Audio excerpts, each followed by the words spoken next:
ఇక పల్లవి అయితే కూరగాయలు తీసుకొని రోడ్డు మీద నడుచుకుంటూ వెళ్తూ ఉంటే ఇక ఎండ ఎక్కువగా ఉండడంతో ఇక పల్లవి అయితే కళ్ళు తిరిగి ఒక్కసారిగా కింద పడిపోతూ ఉంటుంది. ఇక జనాలందరూ కూడా అయ్యో ఎవరో కింద పడిపోయారే అంటూ ఇక గుమికూడుతూ ఉంటారు. అప్పుడే అటుగా వెళ్తున్న మీనాక్షి అయితే ఎవరై ఉంటారు అని చెప్పి ఇక తనని తిప్పి చూస్తూ ఉంటే ఇక పల్లవిని చూసిన మీనాక్షి ఒక్కసారిగా హబాక్ అయిపోతూ ఉంటుంది.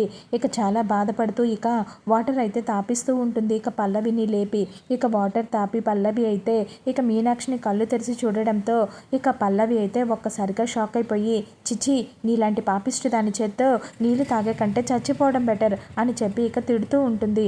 ఇక అప్పుడే అటుగా వెళ్తున్న అవని అయితే ఏంటి ఇక్కడ గొడవ జరుగుతున్నట్టుందే అని చెప్పి ఇక ఆపి అక్కడికి రావడంతో ఇక పల్లవి అలాగే మీనాక్షిని చూసిన అవని అయితే షాక్ అయిపోతూ ఏయ్ పల్లవి నోరేసుకొని ఎందుకే అలా అరుస్తున్నావు, అయినా నువ్వు ఇప్పుడు ఇక్కడ కింద పడిపోయింది మా అమ్మ పెద్ద మనసు చేసుకొని నిన్ను కనుక మంచినీళ్ళు తాపించకపోయి ఉంటే నిన్ను పక్కకు తీసుకురాకుండా ఉంటే నీ మీద ఏ లారీయో బండో వెళ్ళుంటే అప్పుడు నువ్వు చచ్చిపోయి ఉండేదానివి.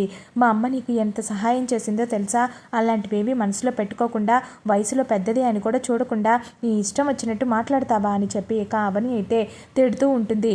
చిచి దీనికి మర్యాద ఇచ్చేదేంటి, ఈ వయసులో కూడా దీనికి భర్త కావాల్సి వచ్చాడు.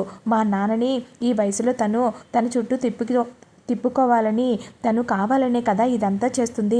చిచి అయినా అసలు మీ ఇద్దరి వల్లే మా అమ్మకి నాకు ఈ గతి పట్టింది. మీ మొహాలు చూడాలంటేనే నాకు అసహ్యం వేస్తుంది అని చెప్పి ఇక చాలా చండాలంగా మాట్లాడుతూ ఉంటుంది. ఇక పల్లవి అయితే ఇక ఆ మాటలకి కోపం వచ్చిన అవని అయితే అసలు నువ్వు మనిషివేనా, అసలు తనెవరనుకుంటున్నావు, తన నీ కన్న తల్లి అని ఇక చెప్పడంతో ఇక ఆ మాటలు విన్న పల్లవి అలాగే మీనాక్షి ఇద్దరు కూడా షాక్ అయిపోయి అవని వైపు అలాగే చూస్తూ ఉంటారు.